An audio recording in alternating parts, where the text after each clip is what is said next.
We're glad to be back meeting in person for this book fest. Writers from all over Louisiana writers, incredible authors here. Not only the stories they tell, the stories they put in writing, from kids' books to politics. There's a little flavor here of everything, and I'm just glad to see so many people out here enjoying the great writers of Louisiana. We've got a lot of kids' activities. We're even going to have a booth here to talk about the state parks, about Keep Louisiana Beautiful. So anything we can have a positive spin on Louisiana today, we want people to come out, visit the writers, buy some books, and just have a good time. We're excited every year to give out an award. Really some of the incredible writings they're able to put out for the world to see and enjoy, stories right here from Louisiana. In this book, 21st Century Southern Writers, there are 19 chapters or essays, each on a different writer. And 11 of the 19 authors in the book have appeared at the Louisiana Book Festival, including 3 authors from Louisiana, Barb Johnson from Lake Charles and New Orleans, and Skip Harrick from Baton Rouge, and our recipient today, David Armand from Hammond. This book is being featured at the festival today, and there's a program on the schedule for that. I learned in presenting this award today that the first Louisiana Writer Award in 2000 was a late Ernest Gaines. And as he set the standards for excellence in all of the Louisiana Writer Awards who will follow, it's only fitting that his growth as a writer today, you had the privilege of introducing Ernest Gaines at a previous book fest, I learned. So that's pretty neat that you got to introduce him being the first one to receive this award. But in the tradition of excellence among Louisiana writers continues, on behalf of the Louisiana Center for the Book, the State Library System, and the Department of Recreation and Tourism, it's my honor as Lieutenant Governor to present to you the 23rd Louisiana Writers Award to David Armand, a true son of Louisiana that has that love and passion that so many others before you have. So it's a great honor to be here and recognize you for the work you've done. Thank you for being here to help me and all of us to celebrate the written word and our shared love of books and their unique magic and their indescribable significance. Thank you, Lieutenant Governor Nungesser, for your tireless work in promoting our state's rich and beautiful culture. And thank you, Robbie Wilson, who I don't see, but I know Robbie's busy. And all the folks at the State Library of Louisiana and the Louisiana Center for the Book, especially Jim Davis, who has been so incredibly supportive and kind to me over the years. And Jim, I'll never forget for as long as I live the day that you called me a couple of months ago now to tell me that I was the recipient of this award. We had a long conversation, I remember, and I wasn't even sure why you'd called it first. But after telling me about some of the festival's feature this year and how thrilled you were for it to be returning in person after 2 very long years, you started to mention how you'd be needing someone to interview the Louisiana Writer Award recipient. And I remember you said, we'll need a good interviewer, and we'll need someone who really knows our honoree well and who can do a good job. So at that point I was fully expecting for you to ask me to interview the winner, which I would have happily done. And I would have been honored to do it. But then you said, we'll need somebody really good this time because the person that's being interviewed is you. And you said, David, you're the winner of the 2022 Louisiana Writer Award. And so I sat down, actually I more like collapsed down I was in my bedroom on my cell phone, and so there's this little wooden chest in front of my bed, and I just kind of collapsed onto that. And then I said, the only thing I could think of that could come out of my mouth, and I somehow still remember saying it, I said, come on, Jim.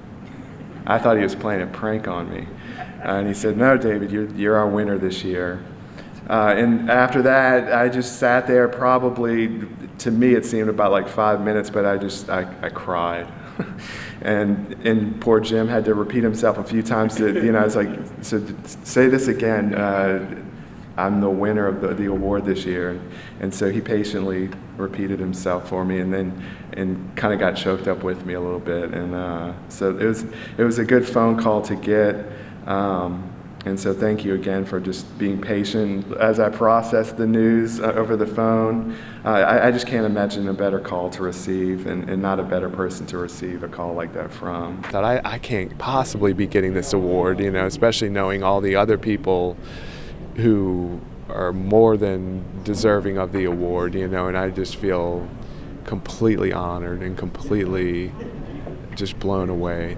And especially when I look at all the other people who have gotten it before me, it still hasn't quite hit me. Even though now I physically have the award, it still hasn't quite hit me, but I think it'll settle in. It's just a matter of processing the news. Yeah. It's great to be here at the Louisiana Book Festival. They haven't been able to have it with COVID the last 2 years, so it's great to see everybody coming back out. And so I'm reading my book called Abandoned in the Mansion. It's the beginning of a series of Abandoned in the Mansion, and this is about Bandit moves to the mansion. So it talks about him and leaving the small town of Roseland, the country, and coming to the big city, and what's that like. And so I enjoyed it. It was a lot of fun to read to the children and adults.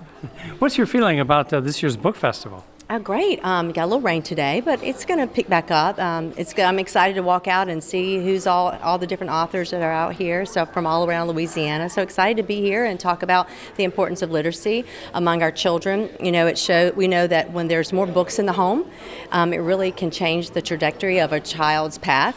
And so we really need to encourage more of our children to read. And so by being here and parents bringing their children out is so important. And we appreciate all the people who are coming out today, even in the rain. I also oversee another IMLS funded program called the National Student Poets Program.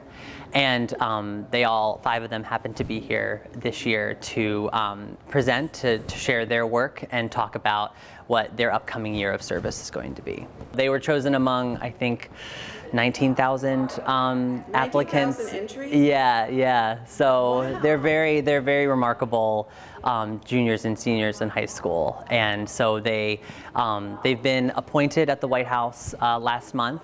Dr. Jill Biden was there to give them their pins and to kind of set them off on their year of service. And so this is part of their year of service, is to bring poetry to the community and bring their gifts to the community. This is a rather large venue for them to do it, but they're also going out into the farther reaches of the country to bring poetry and make it accessible. This is a seminar for youth poets, and I'm a 2022 National Student Poet for the Southeast region, and I'm coming here today to speak on a panel and read some poetry and share the work of the art. How did you get involved in poetry? Starting in kindergarten, when I first started to write, my school was heavily influencing with poetry and got me to start writing poetry at an extremely young age. And so that's really where it blossomed, and from there I just continued writing poetry throughout elementary school before I was then accepted into the creative writing department, where I now go to school at Charleston County School of the Arts. What do you like about poetry, and what inspires you? What inspires me most is definitely the outdoors and nature. What I love about poetry is the flexibility of poetry and how the writer can do whatever they want with poetry, whether they want it to be in a form of an apple or prose poetry. It really does not matter, and it's up to the writer. What would you say to young people about getting interested in poetry? I would say don't start reading Shakespeare. Start reading poetry you can understand, and poetry that's a little bit more exciting for newer readers. Hi, I'm a senior from Seattle, and I got involved in poetry in middle school around 7th grade when my English teacher introduced it to us. What do you like about poetry? I love how it's probably one of the most accessible forms because it's short, so every single word has to be really thoughtfully considered in the entirety of the piece. What inspires you to write poetry? I would say my grandfather. He's a man who's very loving about literature, and he really instilled that in me since a young age. What do you think about this young poet group? I think everyone is so amazing. The staff are all incredibly supportive, and my fellow poets are just truly inspiring to me as both people and as poets as well. Our session today is a celebration of the 10th anniversary of Narrative 4, which is an international youth story exchange that was founded in Aspen about 10 years ago. We bring students together from areas of conflict or areas of difference. We have projects and centers in Israel and Palestine, in Africa, in northern and in Ireland and Northern Ireland, and throughout the United States and Mexico as well.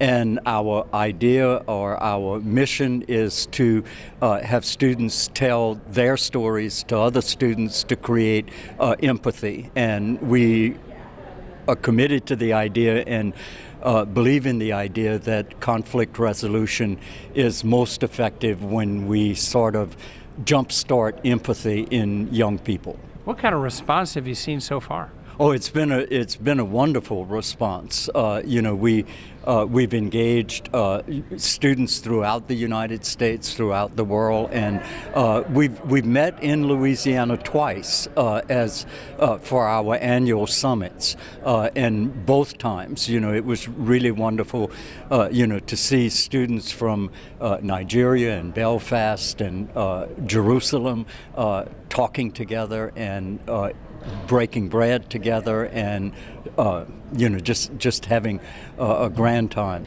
Hi, I'm your Louisiana Poet Laureate, Mona Lisa Saloy. I'm the Conrad N. Hilton Endowed Professor of English at Dillard University.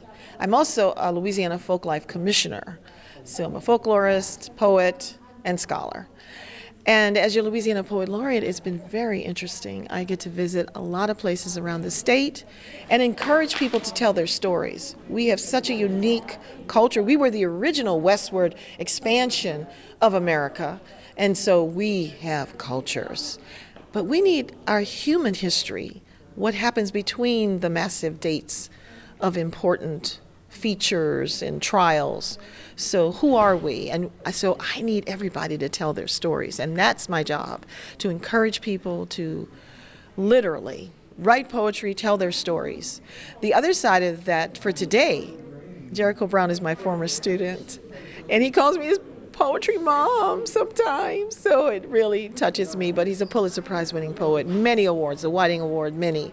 I'm so proud of him. So we're going to have a conversation about poetry, about his life as a poet, mine, how we kind of met probably and worked together.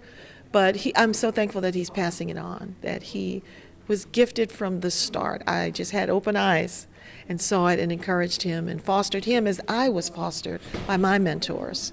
So I'm thankful that he's passing it on. She was a good teacher because she listened. She believed that no matter what, there was always a poem somewhere in there, and she had the ear for hearing where the poem was, even in a mess of text. Wow. So how long have you been writing? I've been writing since I was a kid. It's all I ever wanted to do. So you were 5? Yeah, I guess as soon as I learned to write, I was trying to write rhymes. When I was a very, very little kid, I figured out that words rhymed, and I would just make these lists of words that rhymed, and my mom would hang the lists on the refrigerator. My name is Keith Plessy. I am a first cousin, 3 generations removed from Homer Plessy, plaintiff in the Plessy versus Ferguson case of 1896. His significance to civil rights history is important to New Orleans, Louisiana, and the country. The ruling in Plessy v. Ferguson resulted in separate but equal, but as a result, there were several civil rights icons that came out of that era that were part of that movement and spread out around the country to continue the message. We're actually coming here to honor the author of Together, Amy Nathan, who wrote the book using our lives, Phoebe Ferguson and myself. Of course, we have come together as Plessy and Ferguson, and to flip the script on Plessy versus Ferguson. And we formed a foundation, Plessy and Ferguson Foundation. And what is the goal of that foundation? The goal of our foundation is to spread the message of equality, justice, reconciliation, and to honor civil rights. My name is Cassandra de Alba. I'm part of the Traveling Poetry Emporium. We are a team of typewriter poets who travel around the country writing custom poems. How'd you get involved in this? My friend Jenna, who's part of the team, actually taught me how to do it at my kitchen table. How long have you been writing poetry? Writing poetry since I was maybe 4 or 5 years old. Doing this probably 6 or 7 years, 8. Time flies. What's the difference between writing a poem, which you have an open-ended time frame, and doing one on demand like you're doing here today? This doesn't really leave room for errors. You know, you got to get it right in the first go on a typewriter. I don't have a backspace key. So you got to make sure every word you're putting down is close to correct as possible. Tell us, what poem are you going to write now? I'm going to write you a poem about the Louisiana Book Fest.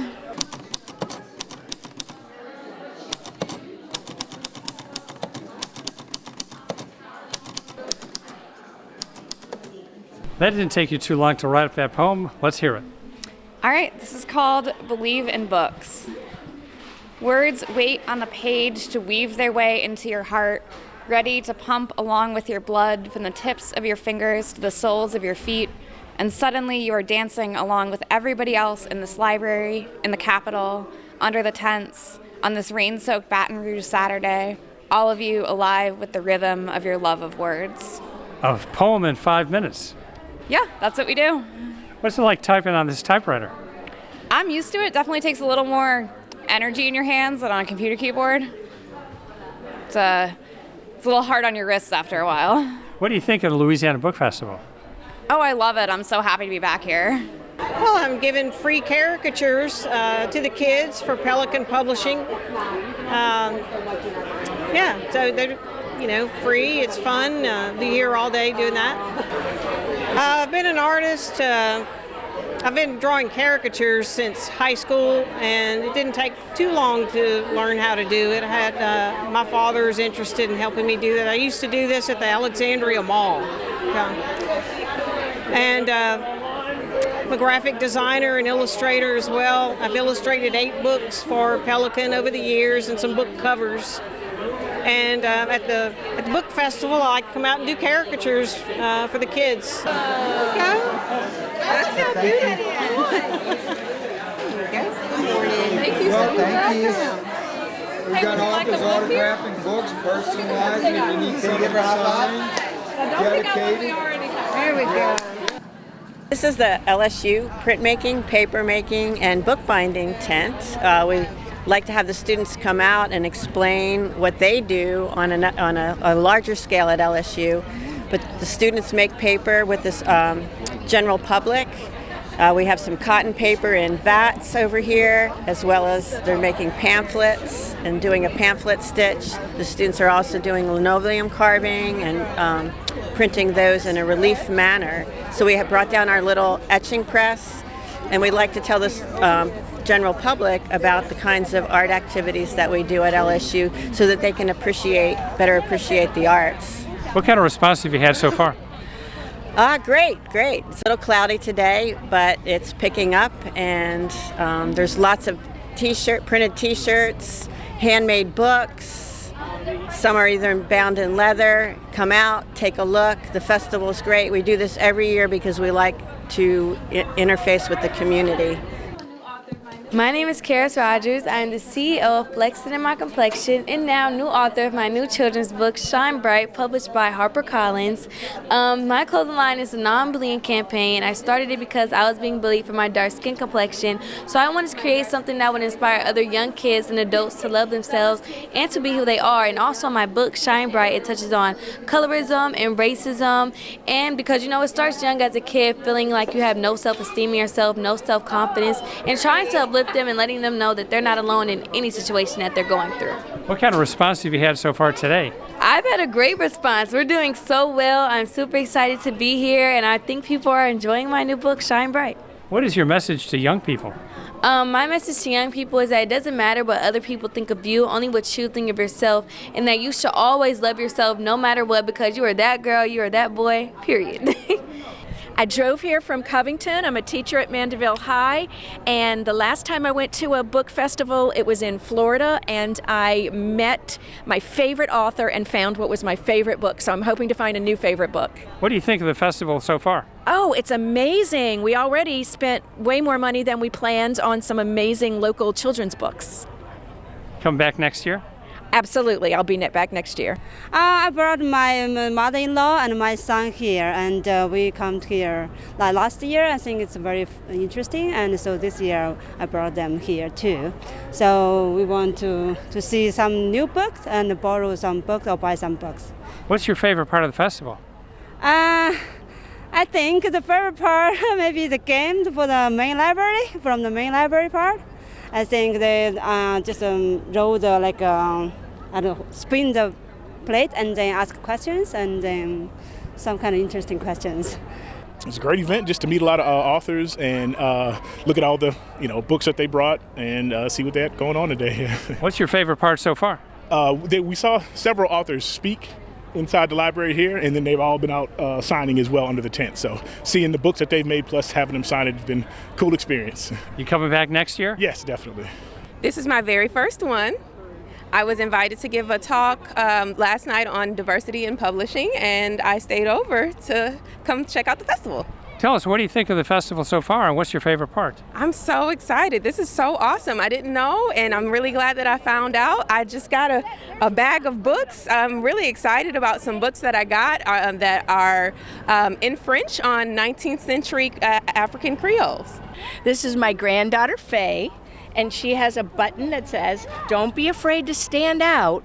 And we also got all this great stuff from upstairs, face painting, coloring. Show them your ornament, Faye. Oh my goodness, it's great here. What do you think of the festival? Oh, it's wonderful, wonderful so far, and I'm so glad it's overcast, but it's not raining. So you need to come on down. This is my first time at this festival, and I came to bring my daughter to buy books. What do you think of the festival so far? Oh, it's a nice festival, real nice festival. I love books and the books. Have you bought some books? No, actually, I'm going to go get a French book because I'm learning French. What do you think of the festival? Oh, it's really fun. I got to take a picture with a dog, and I really enjoyed it. I wrote The Hush Sisters, and it's a story about two sisters who have been estranged for a while, for a couple of years since one of their parents died, and now the second parent has died. And the older sister has come home from Toronto. I'm from Canada. The older sister has come home from Toronto, where she's a TV producer with a great career, to St. John's, Newfoundland, which is where I'm from originally. It's a relatively small city. And so the second parent has died and left them this large house, which has ghosts, which is haunted. But of course, the ghosts always represent something a little bit more than just a ghost. And so they need to decide what to do with this house. It's a burden and it's an opportunity at the same time. So the younger sister wants to keep it, but she can't afford to keep it. She just has a mediocre job that doesn't pay very well. And the older sister wants to sell the house because she just lost her job in Toronto. So there's a clash between them, but they need to come together. They haven't been together for a while. The ghosts represent the past, and this is sort of the rise of the repressed feelings and memories that they've had, but have gone unspoken for a long time, and now they need to confront them or lose each other. I have a PhD in ghost literature. It's actually American Gothic literature, mostly literature of the South. And so I think all of this sort of came together in my thoughts about these two sisters. It wasn't going to be a ghost story at first, but when I realized that the sisters have inherited this house, as I was writing, I came to realize one day there are ghosts. And of course, and having done all of the study, of course, over the many decades and centuries of ghost writing, of ghost stories, I realized it's never just about ghosts. It's never just about the house being haunted. It's about the relationship being haunted. And also, my hometown of St. John's, Newfoundland, it's an interesting place with a lot of character, a lot of old houses. And I just thought this was the perfect setting for a ghost story. And so that really was the incentive for writing it. The book is The Bald Eagle, The Improbable Journey of America's Bird, and it's a cultural and natural history of the bald eagle. Essentially, the book looks at both our, meaning Americans, our relationship historic relationship with bald eagles, but it also talks a lot about the species itself, the biological species. Whatever led you to write this book on the bald eagle? Well, I'm an environmental writer, and as you know, a lot of environmental writing is doom and gloom, and I thought readers might like a change from that. And there's plenty of doom and gloom, there's plenty of grim and tragic in the story of the bald eagle, but there's also redemption, and there's a great success story. We pushed the bald eagle to the brink of extinction twice, and we brought it back. And in numbers that probably equal what they were when the first Europeans came to North America. And so I wanted to tell the story about this great success, tell the story of this great success of the comeback of the bald eagle. But also we're seeing in them numbers that we didn't see them 10, 20 years ago. And people love them, and they get so excited about bald eagles. I call it a poke the guy in the ribs next to you excitement when we see a bald eagle crossing the sky. So I thought readers might like to know a little bit about this bird that they're seeing more of. And we are an artist-driven organization. I also am a writer and activist, so I do a lot of other work and have a new book out. This year, a collection of short stories as well as a collection of essays that's coming out next year. But my primary function here really is to talk about what we do at Narrative 4 and how we bring artists into the conversation, into some of the most significant conversations that are going on in the country today. And in the world, actually, because we're an international nonprofit. So we center all of our work on the story exchange, which I like to think of in terms of the way that we, in our own families and friend groups, have people we may not necessarily agree with, but we are very, we're forgiving with. We're forgiving of. We're forgiving of them because we know something about them. And we don't extend that same courtesy to strangers. We don't extend the same courtesy to some random person we meet because we don't know anything about them. And human beings, I think, find their compassionate selves when they know something about someone. So even after we finish this interview, I'm going to feel a little differently about you, and you're probably going to feel a little differently about me because we know a little bit more about each other. You're not just somebody with a mic. And so the shots, we don't have time to make those kinds of friendships or familial relationships with everybody. But a story exchange, the minute you exchange and you tell someone a story about something that's important to you in your life, something changes, and you suddenly you feel like this person, you're carrying that person in some way, and you're not going to treat them badly, you're not going to judge them quite as harshly. So that kind of is a foundational practice over everything that we do. So our goal is not necessarily to direct conversations, but to encourage them and to say that it is safe to have one, that it is safe to have a conversation with someone with whom you might have very divergent opinions on. And artists in general, I think, we don't take the status quo for granted. Nothing is ever as it is. If we see a bus going down the road one way, we can make the bus turn around and go another way, because when we write, we can change that story. So artists, I think, are always reimagining. And so we bring those artists into conversation with kids and young people in general, in high schools, but also universities, but also organizations that reach out to us and say, could you come do something? Do you compile the stories?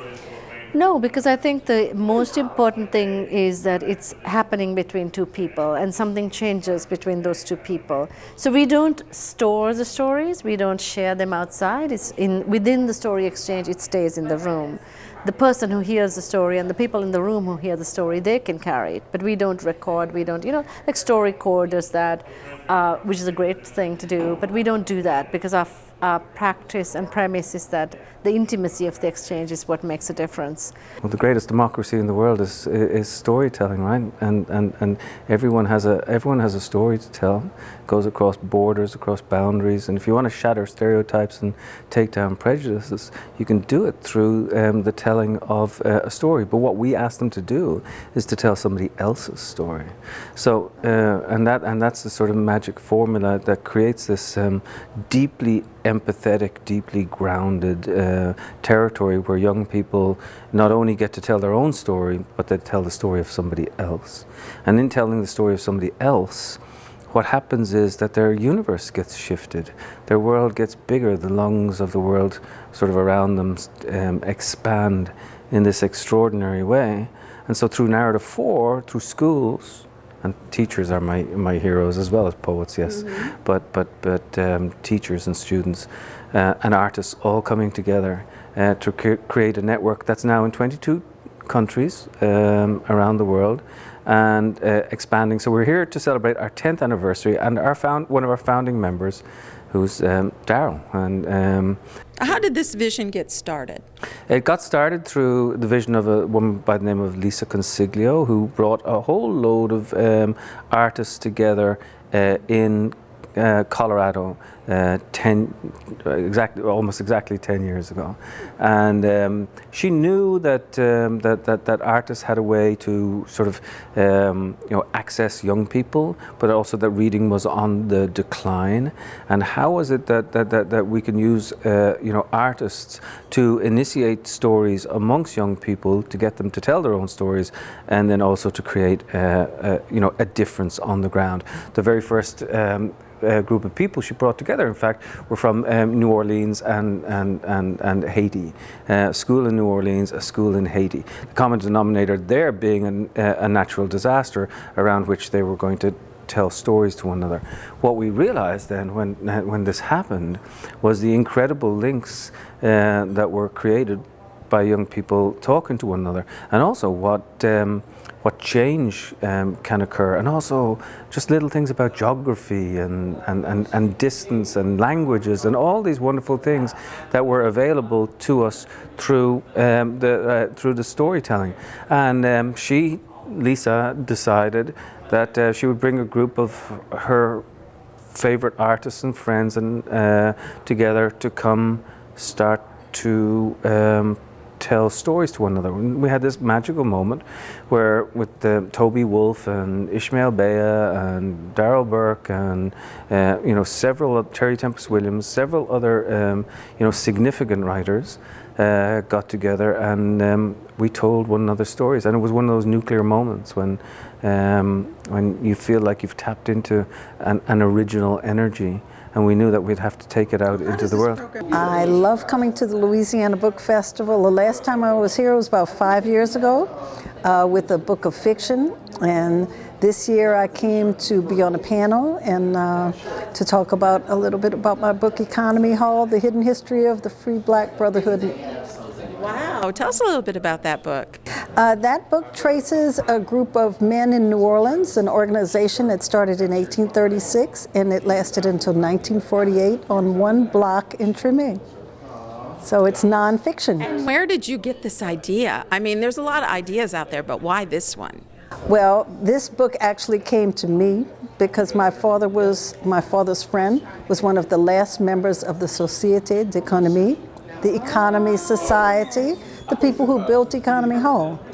So he actually got the journals of the society for 100 years, put them in the closet, and they sat there for about 50 more years until I went back and read them. Wow, what did you learn?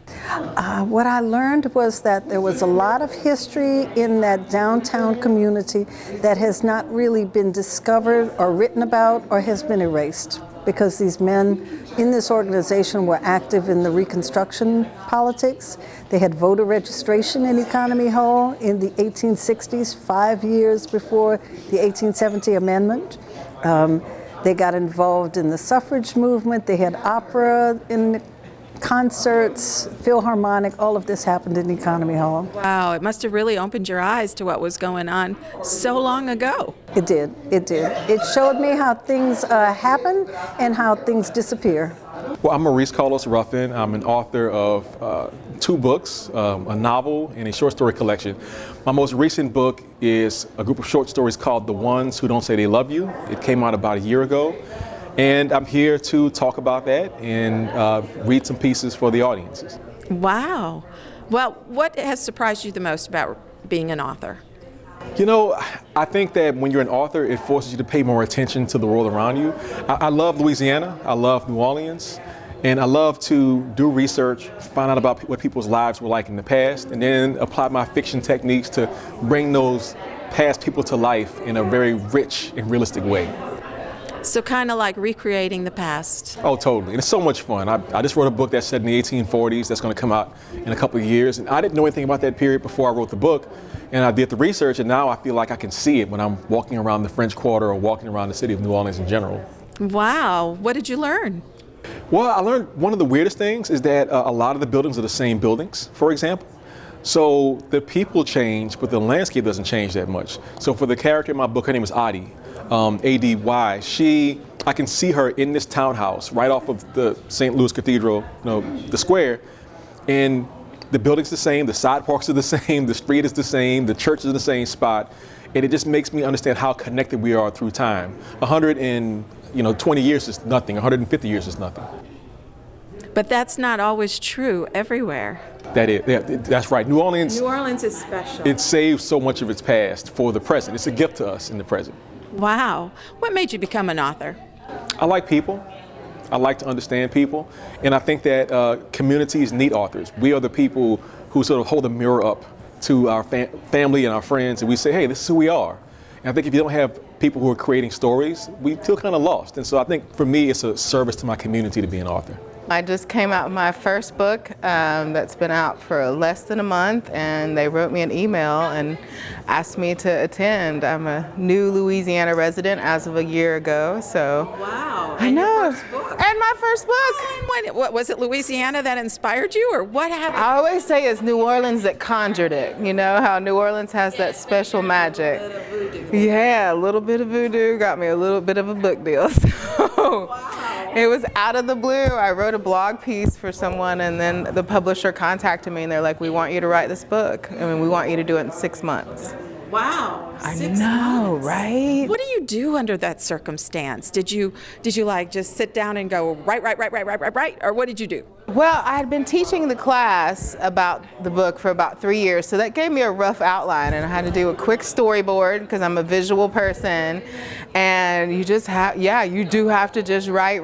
They're like, we need 1 to 2 chapters every 14 days, and so you get in this rhythm and you go a little crazy, like you really, have weird writer hours, and you're up till sunrise sometimes, and lots of tears and lots of coffee and lots of stretching, but I got it done. What inspired this original story that got this interest? I'm an herbalist, and I've been an herbalist since I was probably 2 or 3 years old. I had no idea you could do it as a living, that people just wanted to listen to you talk about using plants and plant medicine and folk. I'm from North Carolina originally. So it was just something I always did, and I love, and my book is about African American herbalism, which is often a point of view in herbalism that's not as much written about. So it was that led me to the book deal. It's just I've been writing and lecturing about folk medicine of the South. I love studying the South. I came down to Louisiana to research for a different book, and then ended up writing this book. But you ended up living here. I know. How did that happen? The Mississippi River is what I tell a lot of people. New Orleans just snatched my heart. I mean, it's just the people, the food, the culture, everything about it just, and it was during the pandemic, and I felt like I needed something, and everything just opened up, and now I can't leave. Is this your first book? This is my first book. The book that brought me to the Louisiana Book Festival to this time, been here a number of times, was a book called Late City, which is set in New Orleans at the opening of the book. A man who is 115-year-old begins to die as the book opens. And 70,000 of the 76,000 words in the book are told in the nanosecond of his death. And a major character in the book is God themselves. And don't make any assumptions. This is an unusual God, as you will find. But this man was born and raised upriver from Baton Rouge, up in Lake Providence, in East Carroll County, and he is the oldest living veteran, or the last veteran of World War I. And the book is about his life growing up. He reviews his life. He becomes a newspaperman in Chicago, witnesses a great many of the events. There's a fair amount of Louisiana scenes in it. He even comes down, and there's a major scene in the book where he interviews Huey Long. And so it's got some strong Louisiana ties, as does all my work. Are you a journalist at heart? No. I'm a fiction writer at heart. In fact, my Pulitzer is in fiction. And it was a book written. Well, before I ever began to publish, I was a business journalist in New York City for 12 years. But so I know journalism. But no, it's this has been. I was a Louisianan for about 15 years. I taught in Lake Charles. In the late 80s and into toward the up to 2000. This story, where'd you get this little nugget of an idea? This nugget of an idea, there is no single opening moment of it, except that I realized as I was about to write the book. Well, I guess there was a nugget. The book takes place 10 minutes after a certain someone has just been elected president in 2016. And I thought somehow that struck me as a potential watershed moment. Now that character does not appear in the book, because the book takes place, as I said. But I wanted to capture America up to that moment, because I thought it was all about to go to hell. One of my novels is set in hell, by the way. And I just, back in 2009, I'm sorry I didn't wait till 2023, say, to write that novel. Because there are a lot of people there in 2009 that I had not recognized that there would be even worse to come. So, but I wanted a novel to capture what America was up to that moment, and I realized that someone who was dying would die just then. Could well have fought, there's barely, because he's 115, could have fought in World War I. And a lot of what's in my unconscious, this is my 25th book, and a lot of my artistic unconscious, where I write from, has a great many elements in it, but Louisiana is a recurring motif. And so he dies in New Orleans, and an ongoing kind of motif in the book too, as he is dying, is we hear the hospice workers out in their off stage a little bit in the nursing home. And it's all very Louisiana there. And what is the name of this Louisiana? It's called Late City. Late City, there was a time, by the way, long ago, when newspapers were actually printed on paper. Mm-hmm. Yeah, and before the internet, newspaper men, however, newspaper people, felt the need to update. And there were a number of editions published through the day of those daily newspapers. The last edition bearing a given dateline was always called the Late City edition. And this is a lifelong newspaper man, and the recounting of his life, the guided revisiting of his life to figure out who he really was, who he yearned to be, how the United States of America in what was called the American century shaped him.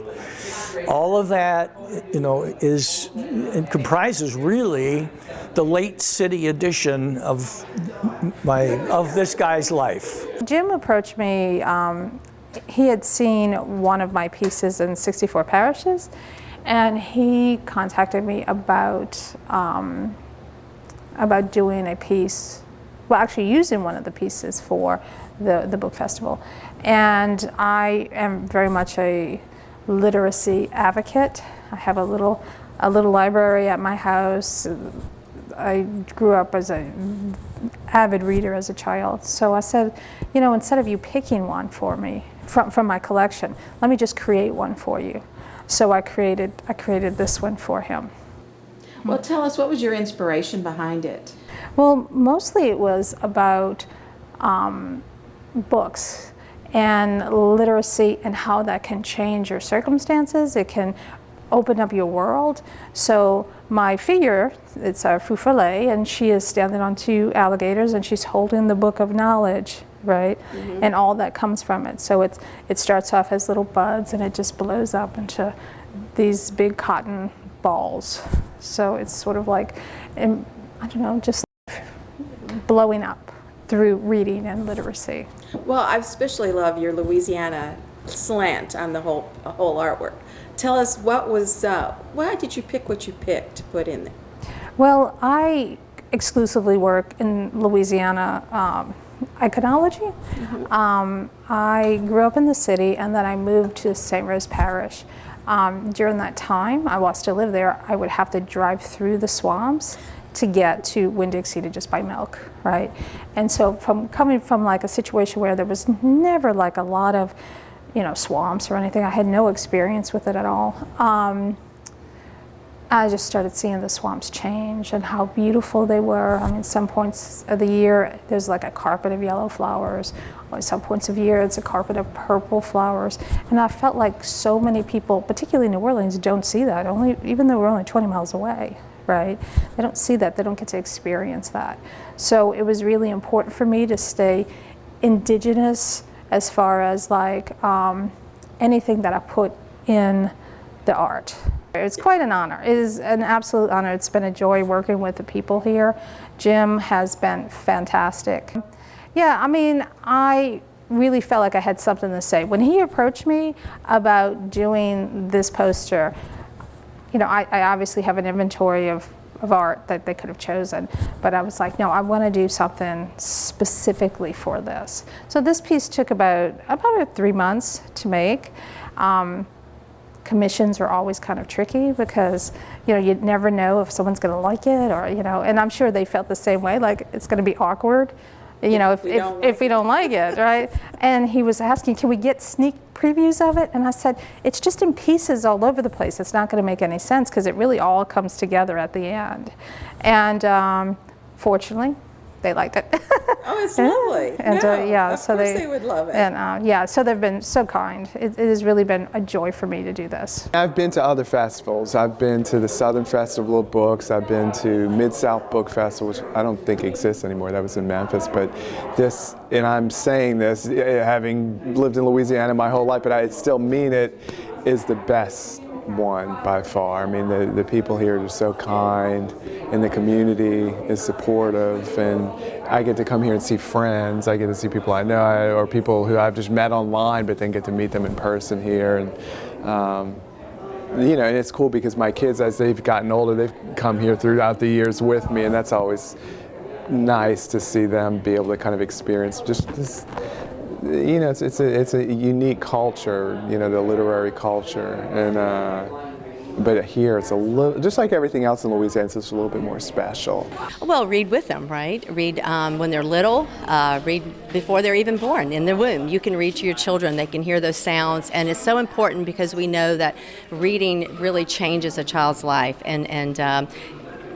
and we know that also that reading also encourages a lot of different other areas of a child's life, and as far as science and math, and it really stimulates all of those other core subjects that are so important to a child. But we're just really encouraging all parents, all grandparents, caregivers to really read at a very young age. Well, the crowd, it's overcast. It looks like the rain is going to hold off, and we ought to have a great day. How can people get more information about this? LouisianaTravel.com, but you can go to the library website or any of our websites under the Lieutenant Governor's office to learn more about the writers here in Louisiana.